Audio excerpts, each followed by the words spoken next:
Bonjour Damien, Bonjour merci Charlotte. d'être ici. C'est votre première fois. Oui, avec grand plaisir. On vous en parle dès maintenant. On est ravis de vous recevoir. Vous allez nous parler d'un programme télé diffusé sur C8 où des enfants posent des questions, interrogent des politiques. C'est surprenant ça, non? Oui, en fait c'est toute l'originalité de cette émission produite par Mélissa Torio où effectivement des enfants âgés de 8 à 12 ans interrogent des personnalités issues d'horizons divers et variés. Alors le magazine s'appelle Au Tableau, il revient le dimanche 1er avril sur C8, c'est à 21h. Pas une blague, ni un poisson d'avril. Ah non, c'est pas un poisson d'avril et d'ailleurs avec les invités très prestigieux, vous allez vous rendre compte que c'est très sérieux parce que certains sont très ancrés dans l'actualité. C'est le cas notamment de la très médiatique secrétaire d'État chargée de l'égalité entre les femmes et les hommes, Marlène Schiappa. Voilà, exactement. On retrouvera également l'ancienne ministre de la Justice, Christiane Taubira, le multimédaillé Teddy Riner, qui fait du judo, et puis également, et ça c'est très surprenant, le patron de Free, Xavier Niel. Justement, Xavier Niel, c'est quand même un très très joli coup parce qu'il ne prend pas très souvent la parole. Voilà, c'est exactement ça, c'est-à-dire que sa prise de parole est très attendue sur ce coup-ci, car hasard du calendrier, en fait, depuis 2 semaines, Free est l'un des acteurs du conflit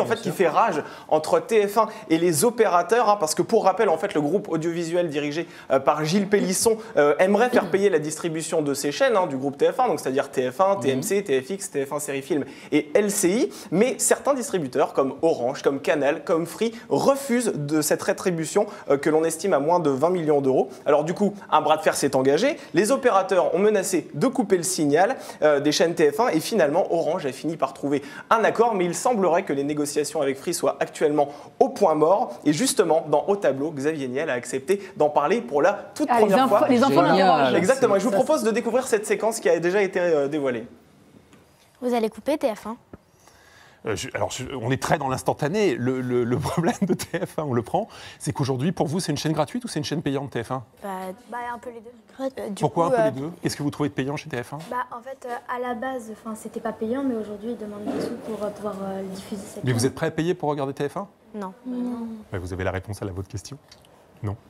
Voilà, ce sera sans doute l'un des échanges les plus attendus de cette émission. Mais on imagine aussi que Christiane Taubira fera quelques révélations parce qu'elle sera interrogée par les enfants de savoir si, oui ou non, elle a l'intention de repartir en politique. Damien, je vous interromps une seconde, Anne, je me tourne vers vous. Je trouve ça une très bonne idée. D'abord, je suis sûre que si Xavier Niel a accepté de répondre, c'est parce que c'est des enfants qui lui posent des questions.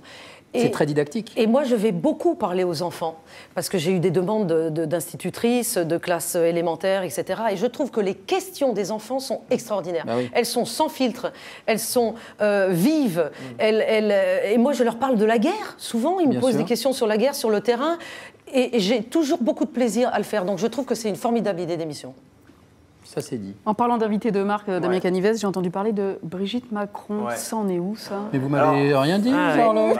Non. En fait, elle vous a rien dit sans doute parce que ça n'avance pas vraiment cette histoire. Alors. En fait, selon nos informations, Mélissa Torio, qui est la productrice de l'émission, elle aurait adoré la recevoir pour ce numéro du 1er avril prochain. Seulement pour des raisons d'agenda, la première dame de France a dû décliner l'invitation. Je pense qu'elle le fera. Voilà, elle le fera parce que ce qu'on sait, en fait, c'est que les équipes du magazine s'activent beaucoup en coulisses avec celle de Brigitte Macron pour tenter de trouver une date, mais vous savez, c'est assez compliqué de trouver en fait cette date parce qu'en fait, il faut trouver une salle de classe où les enfants se trouvent, qui soit disponible. Comme le tournage se déroule sur 2 jours, en l'occurrence pour le numéro dont on parle actuellement, ça a été tourné samedi et dimanche dernier. Ça veut dire que chaque invité doit être disponible sur un week-end. Et puis en plus, il faut aussi que les équipes de tournage soient disponibles. Donc vous voyez, c'est un alignement.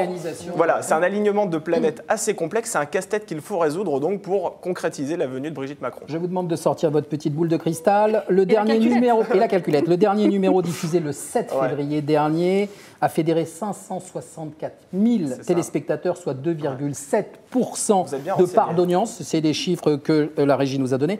Est-ce que la chaîne peut espérer enregistrer de meilleures audiences avec ses invités? Alors, très honnêtement, si je sors ma boule de cristal, ça va être assez compliqué. Et ce, pour une raison simple, en fait, c'est que C8 va devoir affronter une concurrence extrêmement redoutable en ce dimanche 1er avril, tout simplement parce que TF1 va miser sur l'épreuve 2, et on a pu constater sur cette chaîne que les comédies très populaires peuvent faire des ravages d'audience. On l'a vu notamment avec Les Tuches, début février, c'était plus de 7 millions de téléspectateurs, c'est un score colossal. France 2, quant à elle, rediffuse le cultissime film Papy fait de la résistance, le film de Jean-Marie Poiret. Donc malheureusement, franchement, pour C8, C8 risque de ramasser les miettes. Et pour rappel, il y a presque un an, donc jour pour jour, au moment du lancement du magazine, l'émission avait rassemblé 1,3 million de téléspectateurs. Vous vous rendez compte, c'est autre chose que les 564 000 téléspectateurs dont vous venez de parler. Et ce, au moment en fait où la campagne présidentielle présidentielle battait son plein, puisque les invités étaient des candidats qui étaient inscrits dans la course à l'Élysée. Et on peut aussi expliquer ce bon score par le fait aussi qu'il y avait une euphorie qui était suscitée par le concept de l'émission. Mais ça, c'était déjà une autre époque.